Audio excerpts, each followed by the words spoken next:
Are you ready to have your mind blown by the Focal Podcast? Because here it comes.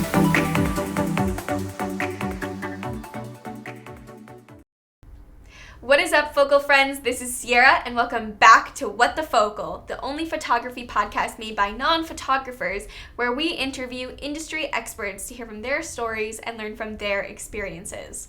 On this week's episode, we're joined by the amazing Nathalie Hayden. So, welcome, Nathalie.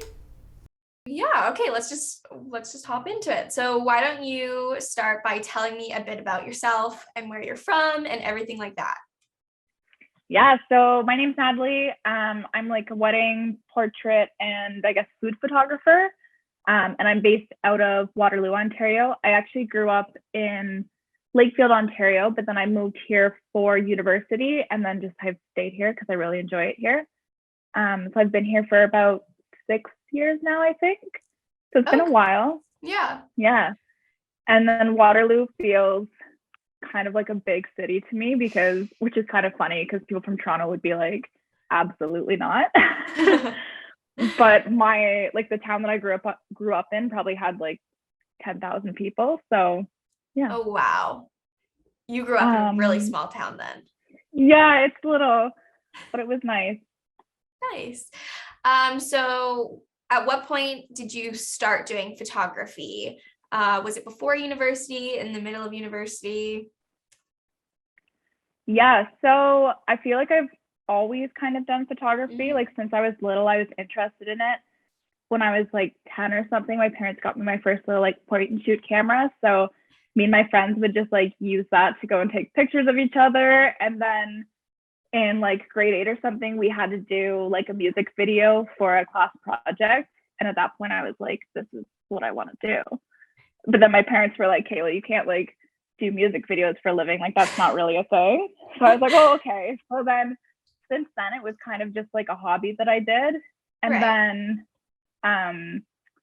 it was my last year of university when I saw that some of my other friends were starting to like get into photography and were actually like getting paid clients and stuff. And it was kind of like the We're the Millers meme where the guy's like, wait, you guys are getting paid for this? Like, and I was like, oh, okay, so this can actually be a thing. So then I started looking into how I could do photography as a business. And then I, from there, started kind of doing it as an actual job rather than just like a hobby.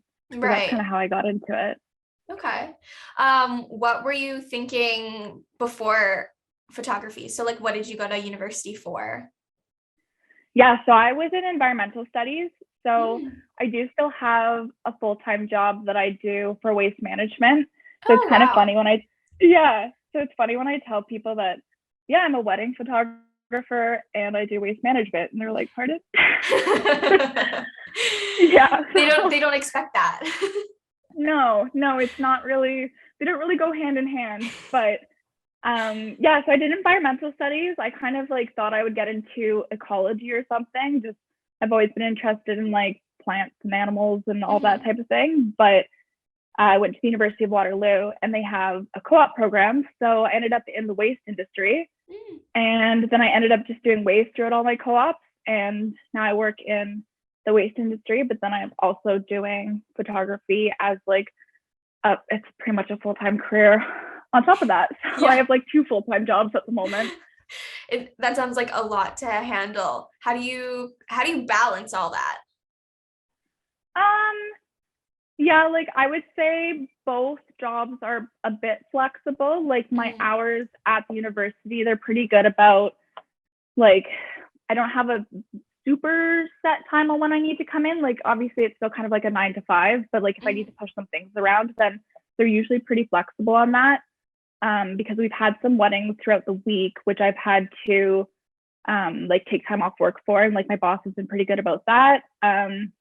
And then it's just like being dedicated, I think, to both of them. So I pretty much get home from my 9 to 5 job, and then I just like sit down at my computer and then I start working on like my photography. And then my weekends are pretty much my photography. So it's kind of just like 24/7 I'm doing something, which sounds kind of chaotic, but I actually enjoy it.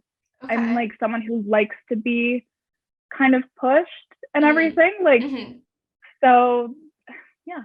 I think but with that being said, have you ever like felt like, okay, this is getting too much, like I'm starting to burn out, I need to like take the weekend off or like a day to myself? Or what do you do when you start feeling that way? Yeah, so I've had to learn to say no to things. I don't I don't like saying no to things. Like I feel sometimes like a failure when I have to say no, even though it's more so about just like understanding how much can you take on. So Right. it's just like I'm now at the point where I just have to openly communicate with the people I'm working with, and it's like, no, unfortunately, I don't have time for that. So even with it's with both jobs. So if it's with like my 9 to 5 job, it's like, no, unfortunately, like I can't come in on the weekend because I already have other commitments. Or with my photography, it's sometimes like I can commit, let's say, 4 hours to this project. Like if you need 8 hours, then that's probably a little bit outside of what I can do right now. So it's just being open and honest about it. And I think my communication skills have gotten better on that. I don't know if that fully answers. Yeah, no, it does. So when you said you go home from work, you kind of transition to photography. So is that like working from home? How do you balance working from home and kind of have a good shut off point? Because sometimes I feel like people who work from home don't really have like a good work-life boundaries. Yeah, so right now, because it's winter in Ontario and the sunlight is pretty much gone by the time I get home, a lot of the stuff I'm doing is kind of like side projects that I'm doing like freelance work for. So that might look like helping other photographers create like style guides, or doing reels for people, or just like social media management is a big thing that I do on the side. So it's kind of like coming home and I tell myself, okay, I need to get done, let's say 2 reels, and I need to get a style guide done. And then it's kind of like, okay, I get those projects done and then I get to shut off after that. Okay. So it's nice because they're actual like projects that I can be like, okay, I just need to get this done. And then once it's done, then I'm good. And then it's just kind of like assessing. It's like, do I have enough energy to do more reels? And then the next day, then I have some time off. So that's kind of how I would go through that. It is like a lot of juggling. It sounds like you sound like you're a master juggler. I have like a calendar. I was gonna ask. I was gonna say, it sounds like there's some intricate calendaring going on. Yeah, there's calendars and there's spreadsheets, and you got to keep on top of all of them. And then me just texting notes to myself all day. So one of the ways that we got connected is that I know that you work for Lindsay, who we partner with at Focal. I would love to know how you got started with Lindsay, and also how you managed to balance her on top of like everything else that you've already talked about. Yeah. So, okay, I'm gonna like go like way back. So basically, when COVID was happening, that was like one of my last years of university, and that's kind of when I started to get into photography and everything.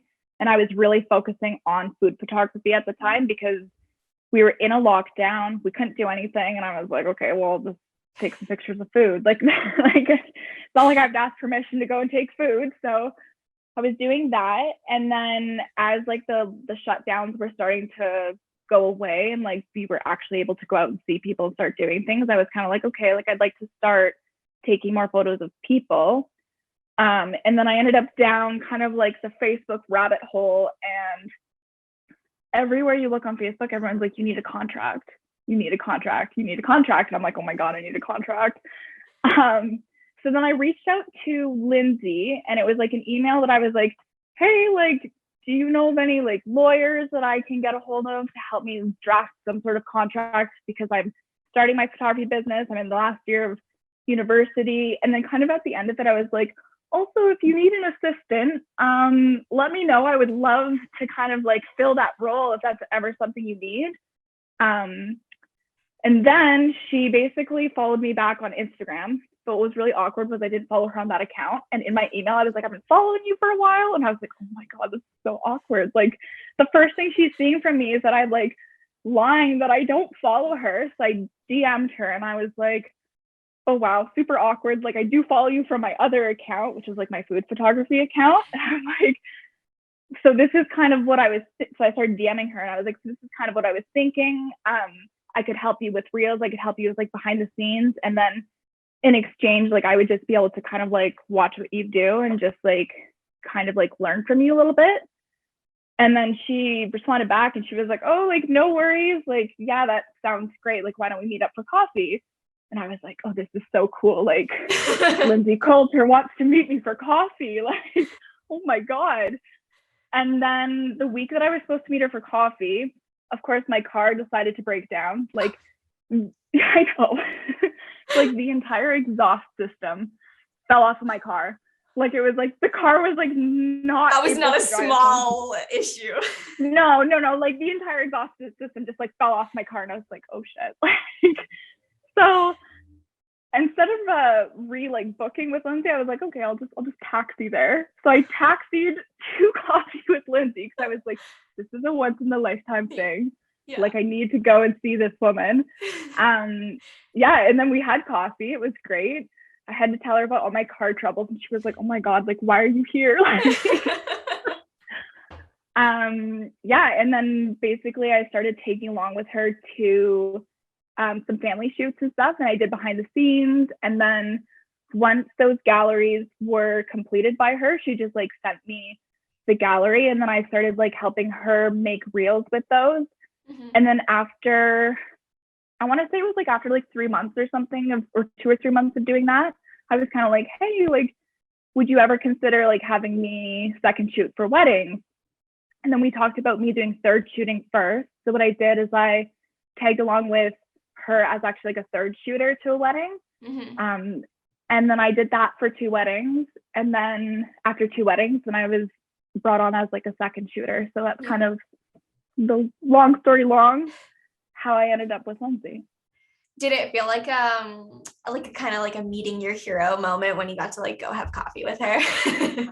Yeah, I was like, I got the like DM from her and I was like, oh my God, like, guys, and everyone else in the house was like, are you okay? Because like, who are you talking about? I'm like, this person on the internet, she's amazing. Well, it just goes to show like shooting your shot like can actually like do something. Yeah. And like even if you think it's not going to go anywhere, like might as well just do it. Yeah, like I think, and then committing to it, because realistically, mm-hmm. had I said, oh, like my car's broken down, she would have been like, okay, this is literally our first encounter, mm-hmm. and you're already bailing. Yeah, like, it's not a good look. So yeah. Finding a way to make it happen, I think, is like a good mindset that I do have. Mm-hmm. Like even today, us doing this podcast, I'm like, oh my gosh, that's kind of scary. But I'm like, no, it'll be good. We'll do it. Come on, it's just a conversation. Yeah. Like, I'm kind of big into that. I like pushing my limits. Like I think mm-hmm. that's something that that I'm good at. But then again, just learning that you have to balance your time, because sometimes I do say yes, and then afterwards I'm like, no, that should have been a no, because I don't have time for this. So I'm getting a lot better at that, which is good. Yeah, that's good. Going off what you said kind of before, did you have previous experience doing reels, or when you were like, oh, I can do reels for you, was that like, I'm going to have to learn to do reels? Yeah. So when I was doing my food photography, so I started getting really into reels for that. So I did have some experience on that. Not a ton, but at the same time, I think reels had kind of just come out. So it was it was just new for everyone. And once you've done a couple reels, you're kind of like, this is a lot of work. And so I think I kind of like messaged Lindsay at exactly the right time, because it was like reels were just coming out. It's like the last thing anyone wants to do when they're running a photography business is try to spend like 5 hours of their week to make reels. Mm-hmm. So like a bit of it was luck, a bit of it was also just like, obviously I'm good at what I do, so like that's how I stayed on with it. But I do think there is some luck involved there. But yeah, sorry, with reels, I was doing this food photography. I had a little bit of background, but they were new, so not a ton of background on it. Mm-hmm. I And going back to like way back a couple of minutes ago in the conversation, do you think that like your job in waste management, has that added anything to your photography career? Did it give you like any step up, or, you know, like a little bit of individualization just because of your specialty that way? Yeah, so I actually do a lot of public outreach. Mm-hmm. So that's a big part of it. So I think that's been super duper helpful. My very first, actually, I guess it was my second co-op. So my second co-op in waste management is when I ended up with the university. And my role there was to do presentations to staff, faculty, and students about waste management. Right. At that point, I was pretty knowledgeable about it, but I wasn't great at public speaking. And I want to say within like my second week of work, they brought me to this giant conference room full of very important people at the school. And they're like, hey, we want you to talk about our waste goals on campus. And I was like, you want me to what? Like, and at the time I was kind of like, okay, this is a little bit scary, but like, it'll be okay. And then when I got there, it was a full on podium with like 3 separate drop down like PowerPoint things that came down. And I'm like, oh my God, like what did I get myself into? So after being able to do that, I was like, okay, I can do anything. Yeah. So then I probably did about 30 or 40 presentations throughout 4 months there. Yeah. So I think that's been huge. Just learning how to communicate better with people and how to like present to people and everything. Like I think that's something that's been really big. I think also just having previous experience with the job, like you understand, it's little things, but you understand how to write an email. You understand how to keep things organized. You understand how to use Excel and create spreadsheets and everything. So I think those also always add to it. And then also, so I was saying this to someone else before, so people always ask me, they're like, would it make sense, because I'm super into photography, to go into a photography program at school? And I'm like, yes and no. Like, I think it would teach you a lot of good things, but you've also just lost out on so much networking. Yeah. Because every single person that you are friends with are all photographers. Whereas all the people that I met in school and all of their friends aren't photographers. So now I have a whole bunch of people that are potential clients. Whereas if I went to school with other photographers, like they're probably not going to be your clients. Yeah. So that's kind of a thought that I had on that too. So yeah. That's kind of why I like asking that question, is because it's really interesting to hear the different like school backgrounds that people have had, and like what different school backgrounds can bring to photography. Like there's so many things that could be like, just like waste management, completely unrelated, that still brings so much value later on to a photography career.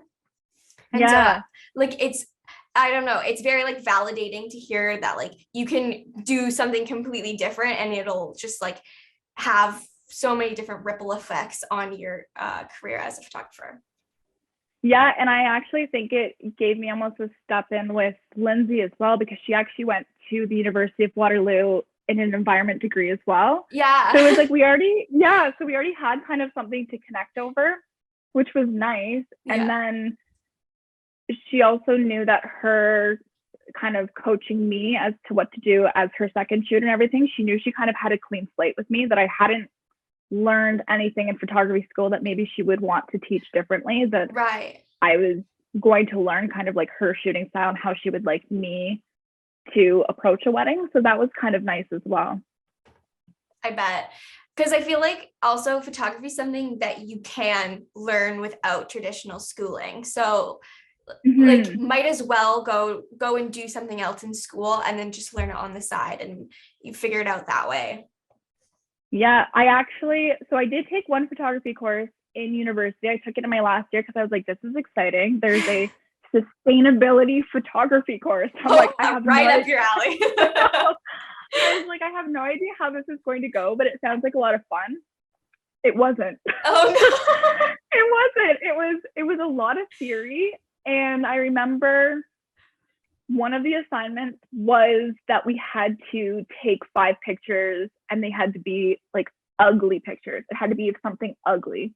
And I was like, okay, like, what am I going to do with this? So then I took pictures of mushrooms. They were like these really like a bunch of fungi, they were not pretty. They were not pretty at all. And then I edited them super like yellow, like oh, no. I'm not like someone who likes to edit things super warm. I think a lot of people do it really well, but I personally don't like it that much. So I did it like that because I was like, I think this is ugly. I don't like this. The mushrooms are ugly.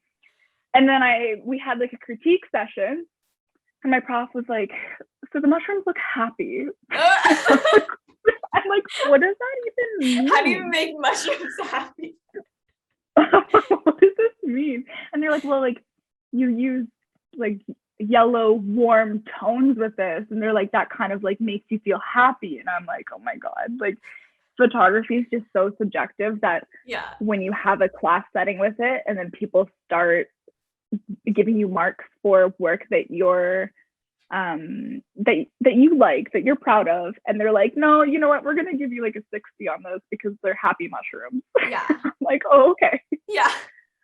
So I think where I was getting with that is that sometimes when you do art in school, getting a grade on what you're doing, especially when you're proud of it and that grade doesn't reflect how proud you are of it, it can be really demotivating. Whereas if you're just doing photography in like, I'm going to call it in the real world, you're going to get constructive criticism from people, but at least it's very applicable. It's not like you got a 7 out of 10. It's like, hey, like this was really good, but this is how you can make it better. And then you just take it and run with it. So that's kind of how I've enjoyed that a lot more than if I had taken 4 or 5 years of schooling with them actually grading me on the scale. So and also like one feels a little soul crushing and like you can't do anything to change it, and one feels like you can work towards like improving it. So I think exactly. It's a very different like setting. Hearing anything in academic settings, I feel like could be a bit soul crushing, especially with like creative fields. So so with your waste management career, if you weren't doing photography, do you think you'd continue with waste management, or would you want to do something else in environmental studies? So I think waste has a huge future. So I actually did my thesis on it, like my undergraduate thesis. So that was really interesting. I interviewed a bunch of universities across Ontario and then in some other provinces as well, and just kind of was trying to figure out so I guess I'll back up a bit. So waste diversion is essentially what we are diverting away from landfill into organics and recycling, or even just reducing waste in general. So one of the big goals of a lot of universities is this theory, like this idea of waste diversion. So if we've diverted 60% of waste, that's good because 60% is not in landfill. So I did a huge study on that with a bunch of universities, and it's just a huge problem. It's a massive problem.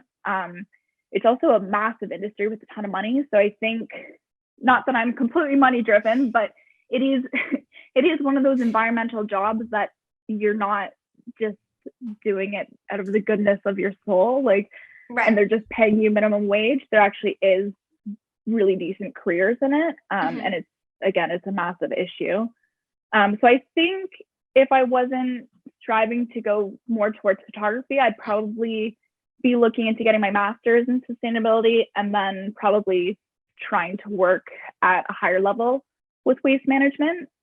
I think it's a really rewarding career. It's neat seeing different projects that we've implemented at the university and seeing our diversion rates actually go up because we're doing it. So yeah, I think even if I switch over to photography full time, I would still like to volunteer in some type of sustainability organization. I just think it's really important, and I think it'd be a bit of a waste of some of my knowledge if I just completely left everything. So there's a couple volunteer organizations around Waterloo that I've been looking into. I obviously don't have time for it right now, but I think in the future I would still like to be a part of that if I do end up leaving the waste sector. Yeah. So going on that, you do plan to kind of transition to a full-time photographer? That's the goal. I'm hoping maybe within the next year that I'll be able to transition full-time. It looks like in terms of sessions, everything's kind of picking up a bit. And then I do have I do have a lot of freelance work on the side that I've been doing. So a lot of like that social media management, creating reels and creating like style guides and all those types of things that I've been helping with. So I think I just kind of need to pull the trigger and do it. It's hard. It is hard because you're going from a really cushy job that I know that I could have until the end of time, and it has my pension and all of this, but it's kind of like, which one sets your soul on fire? Like, is it waste management or is it photography? So yeah, I think it's photography right now. Yeah. Yeah.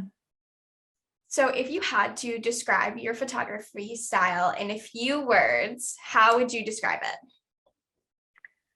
Yeah, I've been trying to think about this. So it was funny. So someone said that my work was kind of moody. So I kind of looked at them and I was like, I don't know. Like, I don't think it's moody, because when I think of moody, I think of like super muted tones and everything. But I actually, like, looking at it, I do think I do have a bit of like it sounds weird, but like a bright and moody type of style. I was thinking that as soon as you said moody, I was like, maybe like a moody neutral, moody bright, like. Yeah, it's like almost like a vibrant moody, which is kind of weird, but I would say like it's pretty high contrast. Not in a way that it looks unnatural, because I do try to keep most of the colors not quite natural, but probably a little more vibrant. But yeah, so I would say kind of like that. And then I would say maybe like fun.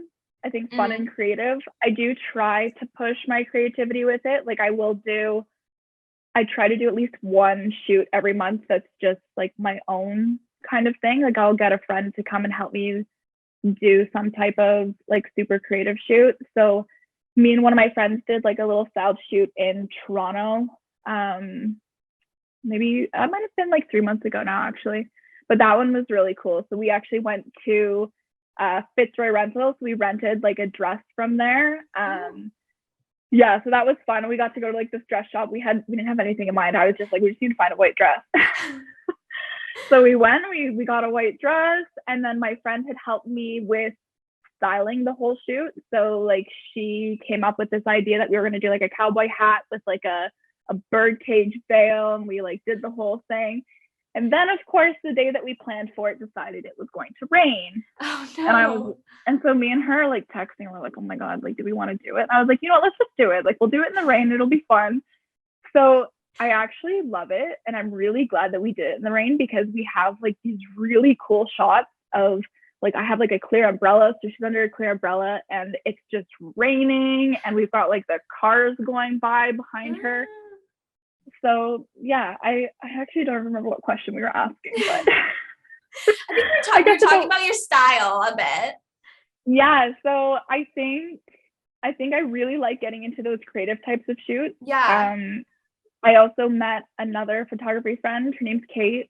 And we've done some really creative shoots together too, and that's been a lot of fun. So she came to me and she was like, yeah, so like me and my partner, like we kind of want to do like a guitar kind of shoot. And I was like, yeah, let's do it. So we went to one of the parking garages in downtown Kitchener, and then we did this whole shoot, and it turned out amazing. And then she actually made her Christmas cards with the photos, and they're so cool. They're like this, it's so good. She made like this like Rolling Stone looking like Christmas. It's so cute. I'll have to send you guys a picture of it afterwards. Yeah, we'll insert photos of all of these. We'll give people some ideas what you're talking about. Amazing. But I feel like those go back to like what you mentioned before, which is like what sets your soul on fire, because those just sound so fun, and I can tell by how you describe them like how much you just love shooting those. So. Yeah, and so what I think is about this too is photography is so positive. Like you are capturing really positive moments in people's lives, and it's really exciting. Like people are excited to see you, people are excited to be with you, and And that's such a huge contrast from doing waste management, because when I'm doing presentations about waste, I'm like, so the world is ending. Like, it's so different. So, yeah. And no, the world is not ending, but that's kind of that's kind of like more of the mood that people are getting from me during those presentations. Yeah. So yeah. What are 5 things that you can't leave for a shoot without? Either photography or not photography related, you just like need to have them. So I'm just gonna go with like second shooting, because I feel like that's like always for like a big day. So as a second shooter, I always try and figure out like what are things that I can do to make the main photographer's life easier. And I feel like snacks is a big one. I feel like, honestly, you should see me when I go and Lindsay picks me up for a wedding. It looks like I'm going for like a 1 week vacation, because I like show up and I've got like my duffel bag full of, I want to say like 3 pairs of extra clothes, because I'm like, what if? I don't know, like what if? I've got 3 pairs of extra clothes, and then I've got like a cooler bag full of like Red Bulls and like granola bars and like pretty much all the different snacks that I can find. And then obviously my camera gear, because that would be bad. That would be bad for a shoot without those. Those are you know what? Band-Aids. Oh, for you or for guests? So funny enough, I've had to use them only on guests so far. Well, that's good. At least. Yeah. So I always tell people, I'm like, no, don't worry. Like, I brought them for me, because like I'm clumsy, but I've actually only had to use them for guests, unfortunately. But it is good, because like if someone's like bleeding and everyone's like, oh, what do we do? And I'm like, I've got Band-Aids. Why do you have Band-Aids? I get that. I always bring Band-Aids. I'm a clumsy person too. You know, and sometimes they're not even for me. They're like, I just have them. I'm just prepared. Exactly. I have them like in every pocket of my camera bag, and I'm like, oh, there's some. And I feel like the last thing would be like clear umbrellas. I feel like if you have clear umbrellas, I feel like you're set for anything. I guess not extreme wind, but yeah, you know what, if it starts raining, especially in Canada. Yeah. Those are like, I feel like those are necessary here, because you never know what the weather's going to be like. It could be like sunny 1 hour and it's like snowstorm the next. I know. So I had to postpone a shoot yesterday because I looked outside and it was just absolute. Actually, I was outside. I was outside and it was absolutely downpouring. And I'm like, I don't think we can do this. I'm like, a clear umbrella isn't going to solve our problems today. So yeah, weather in Canada is something else. Yeah. So have you mainly only second shot weddings, or do you get are you starting to get like some of your own weddings that you're like first shooter at? How's that going? Yes. So I've done a weddings that I've done as a first shooter. And then I've done, I want to say like 14 or 15 weddings as a second shooter. So I have started getting bookings for my own weddings, which is really exciting. Yeah, that is really exciting. Yeah, it's really good. I kind of like doing both. Like, I'm just comparing like the one wedding that I've shot on my own versus like second shooting. I just think they're like completely different. Like when you are the main shooter, like you're just completely in control, which is, it's fun, but it's also scary in some ways. I don't think scary is the right word. It's just a lot of pressure. Like, a lot you of don't want to mess responsibility. anything up. Yeah. Thank you. Yeah, a lot of responsibility. So, but it's super exciting because you can kind of just, you're also vibing with the people that you, oh my gosh, what am I trying to say? Your clients vibe with you in a way that, like, if you're second shooting, you might not necessarily have the same connection, because leading up to a wedding, you have so much communication with those clients that you know how they are. Like, you've had conversations with them, you kind of know a bit about them. Whereas when I'm a second shooter, I don't necessarily know as much about the couple. So it's like, it is different. Yeah, but there's good things about both of them. So do you have a different focus when you're a second shooter versus when you're a first shooter? I I've never really asked anyone this, so maybe you can explain like what the difference is and kind of how you approach the day differently. Yeah, so I'll start with being a second shooter. So there are parts of the day where I'm on my own. So like, for example, getting ready with the guys is often me as a second shooter. So it kind of feels like you are the first shooter when you're doing that during that part of the day, because you are completely in control of that situation. What's neat about second shooting is you also have to keep in mind the style of the photographer that you are shooting for. So if I were the first shooter at a wedding, I could shoot getting ready kind of like however I want. If I wanted, for whatever reason, I wanted to lay on the floor and or like go from up above, like then I could do that, because maybe that's my style. It's not, but let's say it was. But as a second shooter, you are shooting the images as if you were, if you're a second shooter, you're shooting the images as if you were the first shooter. So you need to understand kind of like, how would they do this? Like, what do they need for their portfolio? So that's kind of it. And then also as a second shooter, so not the parts of the day where you're on your own, like getting ready with the guys or that type of thing, but then when you're actually shooting beside the first shooter, then you're kind of like, okay, what different angles can I get for this scene? And also, how can I stay out of the way of the first shooter? Because as much as it's great to get lots of shots from different directions and different angles and everything, if there really isn't space for you to get photos from a different angle, it's like knowing when to not be taking pictures and just get out of the way. Right. And then on top of that, it's understanding what times in a shoot that maybe they don't need extra photos. Like, do they need like 6,000 photos from their second shooter? That's probably the last thing that they need.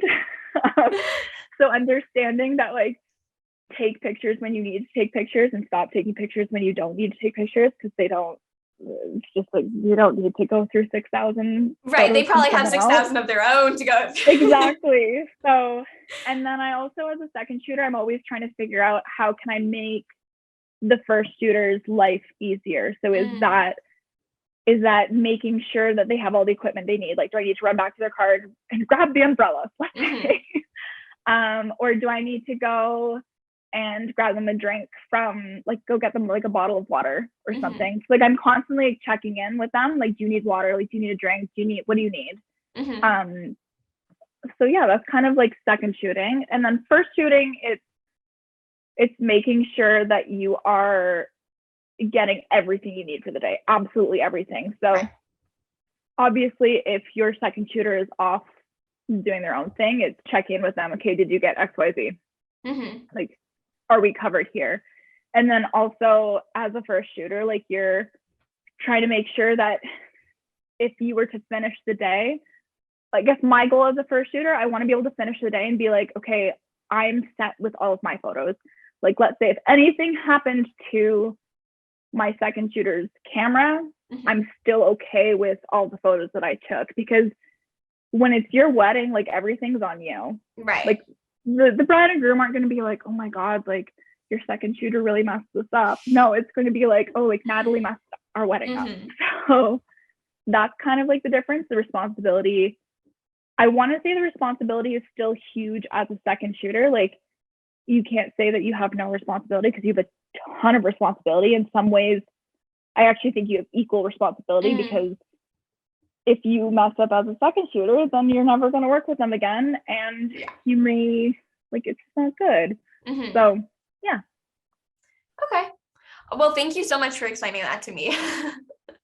I don't. Do you have any other questions about that? I don't know if I fully explained that. No, that was good. Entirety. It can, like, I hear a lot about, like, first shooters, so it was good to kind of, like, get this insight of, like, what it is like to be a second shooter. And it seems quite interesting, because it seems like it's, like, supplemental to the first photographer, but at the same time it's not, and it's, like, just like you're getting just as important photos. So it's like, it sounds like, I always hear, like, oh, you want to start out as, like, a second shooter to learn, but I, like, didn't quite understand how probably helpful it is to start out as a second shooter.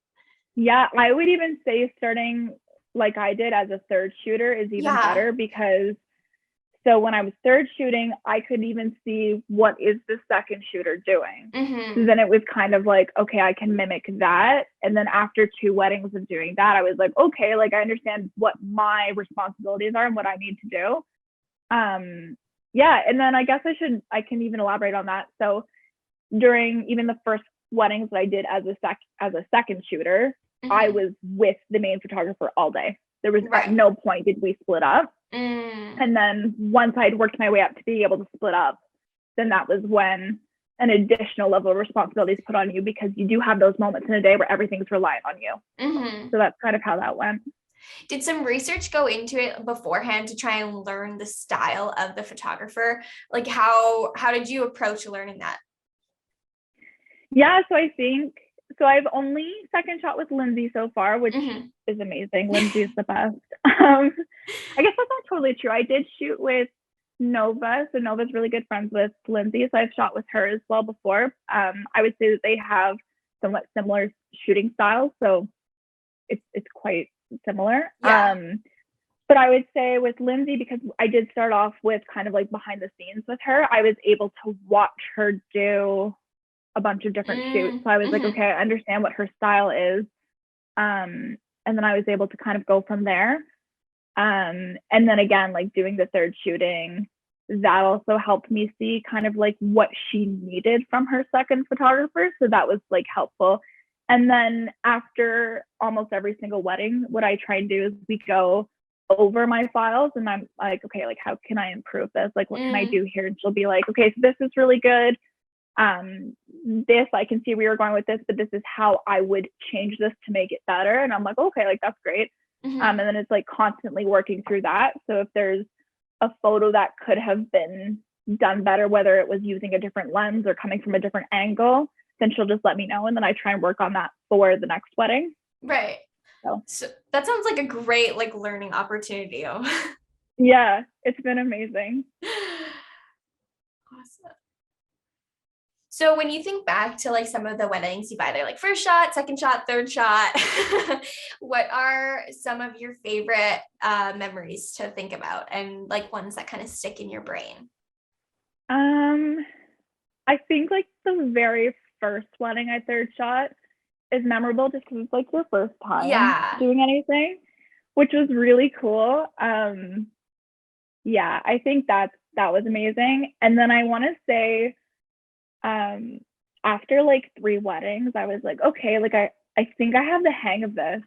But then you realize after another 3 weddings that every single wedding is different. And you're like, oh, so like this is just always going to be different. Yeah. So like with the first kiss, it's like, I think for the first couple weddings, it may have been after the signing of the papers. And I was like, okay, I got this. Like they signed the papers and then they kiss. It doesn't always happen. Sometimes they kiss and then sign the papers. And I'm just like, oh my God. They're always keeping you on your toes. Yeah. So memorable ones. Honestly, I've really enjoyed all of the weddings. I think they all have different parts in the weddings that are memorable. I think it's really fun when there's like a planned moment. So like champagne towers. I'm obsessed with champagne towers. We've had a couple of those at some of Lindsay's weddings. And they're just so much fun. Like, I think those are super memorable. I think when you get a really crazy sunset, that's always super memorable. We had one at Whistle Bear, and it's just like a big venue in our area. And there was a ton of pollen in the air, like a ton of pollen. Okay. And the sunset was insane. I've never seen anything like it my entire life. It was like the sunlight was like coming in like streaks through all of the pollen. Yeah. All of us were just like, how is this happening? Like, I've never seen anything like this. So that was really cool. Yeah. I think it's also like when you catch moments that aren't planned. So the wedding that I was like the first shooter, I had someone like tap me on the shoulder and they just like pointed and I was like, wait, am I missing something? And like the groom is like on a chair and all of his groomsmen are like throwing him in the air. And I was like, oh my God, like I'm like running over there with my camera. I was, wait, So I have some really good photos of like just like crazy things like that happening. Yeah. So yeah, I think every single wedding has a memorable moment. And I think that's just like really cool about wedding photography, is that every single one's going to keep you on your toes, because they're just all going to be different. Yeah. And I think that even has to do with, so what am I trying to say with this? I guess most people probably only get married once. And so they're planning this big event, but they're not necessarily an event planner. Yeah. So, I mean, I think that's why like you really should get a wedding planner. Like, I think they do a lot. Like, I would totally recommend getting one. But because none of them have ever really done a wedding or experienced a wedding before, everyone plans them completely differently. And like, that's why we end up with different results. Whereas if you think of other organized events, typically those types of events happen every year or like a couple times a year. So there's like things that they learn each year, then they just like keep doing the same thing over again. Whereas weddings, you're never going to do it again. So it's just kind of like a free for all. Yeah. Keeps you on your toes. Never know what to expect. I'm just going to turn on my light because it's getting dark. Gotta love Ontario. This is good. Yeah. We'll do this. Okay, perfect. Okay, and then going on kind of the same vibe, have you ever had like the funniest moment that you can remember from a wedding, or like one that was like, oh wow, this is a great moment that I'm gonna like laugh at for a while? Yeah, so honestly, I feel like that time with the groom on the chair, like that's a memorable moment. I'm like, oh my God, that was good. And then seeing the pictures after, I was like, these are sick. Like, these are great photos. So funny enough, because I was trying to think of funny moments. I feel like this is very human, but that groom, actually, when I was doing their engagement photos, for some reason I had completely blanked on his name. And I had confidently called him the wrong name. And they both looked at me and they're like, and I'm like, wait, what's your name? I was like, oh my God, worst nightmare. I haven't done that since. But I was like, oh my God, I did not just do that. Yeah, it's not like brain blip that you're just like totally just completely get it wrong, but you're so confident. Like so wrong too. And I was like, this makes no sense. I'm so sorry, guys. Yeah. And then I feel like kids are always funny. Like just some of the things that they do. I always do, or I've done for a couple years now, family photos with my parents' neighbors at home. And there's two little ones, it's the cutest things ever. And the smallest one is like at the age where she's drooling a lot. And the older one like refused to hug her because she's like scared of the drool. So it's just like trying to navigate those things. You're like, oh my God. Those are always fun moments, but it's like so fun to capture those, because then the parents can like look back and they're like, oh my gosh, remember when you were like afraid of her? I know. Okay, you remember you were scared of her drool? Oh my goodness, it's too funny. What were some of the challenges that you faced when you were like starting your photography business on the side? Of course, there, like we've already talked about the timing challenges, but was there like anything else that was a struggle? Yeah, I think just having confidence. I think having confidence to just go for it, just to do it. Like, I also, so part of me wanted to say like not doing everything at once. Like I felt like I needed to have a contract. I needed to have a website. I needed to have 1,000 Instagram followers before I can call myself a photographer. Right. But realistically, I think that all just boiled down to not being confident. Because I could just say, oh, I wanted to be organized. I wanted everything to be the best. But like, how are you supposed to be the best if you're not just going out and taking photos of things? Right. So I think that was probably the biggest thing. Just like, and I think as I've become more confident and kind of just said, okay, just do it. Like you just need to do it. Like take it one step at a time. Like that's how it started to evolve from there. Lindsay said something to me, and I think it was in Banff, that like has stuck with me. And she was kind of like, you need everyone that knows you to think of you as a photographer. Like everyone you know, like when they think of, okay, who do we know who's a photographer for this event or this important moment in our lives? And she's like, it needs to be Nathalie.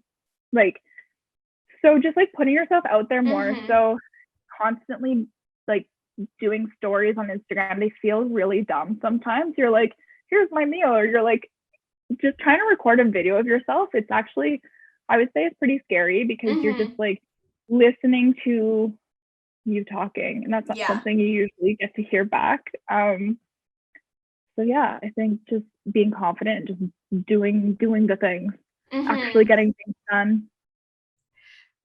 That actually, I heard something pretty similar recently. It was on the premise of like real estate, and like if you're interested in real estate, like make yourself, like let people know that you're interested in real estate, and like always be talking about it, always know like fun little facts, always be bringing it up, and then they'll like think of you. And I think the same could be said for photography, like always be talking about it, what you've done recently, fun little facts that you've learned recently, like anything. Like if people are always just hearing you talk about photography, they're gonna have you in their brain when someone says photography.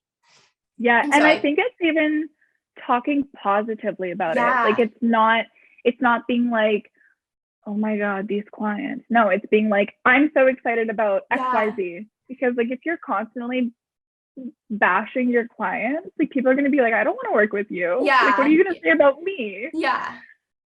So I think that's a big thing too. But yeah, constantly just talking about it. I had one friend from high school, she was actually like a year below me, recently reached out to do photos, and she was like, yeah, like I don't know, just like in the back of my mind, I just kind of was like, I think Nathalie does photos, and then looked me up on Instagram, and I did, and I'm like, it's working. I'm talking about it enough. If someone was like, it just kind of came to me. So that was exciting. It's like they work even better than business cards, like just like the word, like connection almost. Okay, well, we're on to our final question, and that is, if you could give yourself a piece of advice when you were just starting out, what would it be? It was kind of similar to what you've already answered, but if you have anything else to add to that. I do think it's just like just doing all the things, just actually. So it took me a year and a half to put together my first website, and that was because I was just like, I kept holding off because I'm like, it's not good enough. It's not good enough to publish. I'm too scared to show people this. Like, I don't think this looks good. And then now Focal's making my next website, which I'm very excited about. And I wish I had just done that to begin with, because that would have been way better, way faster. But and they're not paying me to say this, but I think it's just getting out of my head. Like I think that's the big thing. I also think staying off of, maybe this is not the best thing to say, but like staying off of Facebook a little bit, like I think Facebook can be good. And I think there's some really good information in some of those groups, but I think some of those groups can scare you out of it a bit. Because I remember when I was getting into it, I was like, oh my God, I need a contract, people are going to sue me. And it's like, we're in Canada, people don't sue each other here. No, I think it's important to have a contract, but maybe that was just like something written up that just had your agreement. Like, this is what you're going to get. This is what I expect of you. And then once you start really doing photography more, maybe you invest in an actual, like, more legitimate contract done up by a lawyer. Like, maybe you don't need that in the beginning, because in the beginning, if you're doing, what am I trying to say, your portfolio, it's probably with close friends anyways. So if you have to start referring to your contract with your close friends, like, you're in trouble. They might not be close friends. Like, that's not good. Oh man. But yeah, I think I don't regret anything that I've done so far. So I think what I'm doing, I would tell myself to do again, other than maybe doing something sooner. So getting my website up sooner, actually posting more of my work. because I think sometimes when you post one photo from a session, you're like, okay, we're good. Yeah. Like, we posted the photos from the session. People have seen it. People are bored of it now. Whereas, like, no, like, you could post every photo from a session if you really wanted to. And, like, if it was a good session, why not? Like, why not constantly be posting from the same session? Realistically, your followers aren't going to see every single one of your posts. Right. So, like, it makes sense to just keep creating that content from, like, your portfolio that you already have, rather than keep thinking that you need a better portfolio to keep going. Right. Or to get going, not even to keep going, just to get started. And I feel like that goes back to like just keep talking about it, because like you keep posting, it's going to keep showing up on people's feeds and they're going to see your name, and like the recognition's going to be there.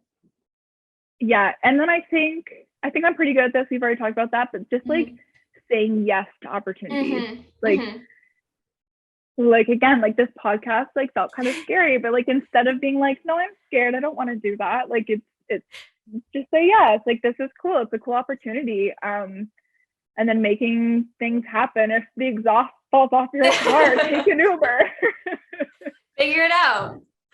Yeah, figure it out. Yeah, that's good. Yeah, within reason, though. Yeah. That's how much you can do. Yeah. Oh, so like, yeah. So I feel like that's good. Like, say yes until you can't say yes anymore. Yeah. And then start like leading it out. Yeah. And then relearn how to say no. Yeah. Actually, I think that's a good point, though. Say yes until you can't, and then raise your prices. Yeah. Oh, yeah. There you go. Yeah. So, yeah. Awesome. Well, thank you so much for joining us today. It was such a pleasure to talk to you. And do you want to plug where people can find you if they want to find you? Yeah. So I'm rebranding right now, which is kind of funny. So I'm currently Hayden Photo, but I probably, by the time this goes up, it'll be Nathalie Monique. Oh, okay. Yeah. So that's my middle name. I think it represents me a little bit better, because it's like both of my given names, and I really like it. And also with Hayden Photo, a lot of people think it's Hayden, which it's spelt that way, so it looks like Hayden. But that's kind of funny, because when I tell people, yeah, like Hayden, they're like, since when? Since always. Yeah. So Nathalie Monique. So yeah, all of that will be flipping over to that. I guess Focal's making my website, so that'll be exciting. I'm excited for that to launch. I'm excited to see the finished product. Yeah. It'll be good. It's already amazing. Yeah. So I'm very excited. Awesome. Well, thank you so much for joining us today, and have a great rest of your day. Thanks, Sierra. Have a good day. Have a good day.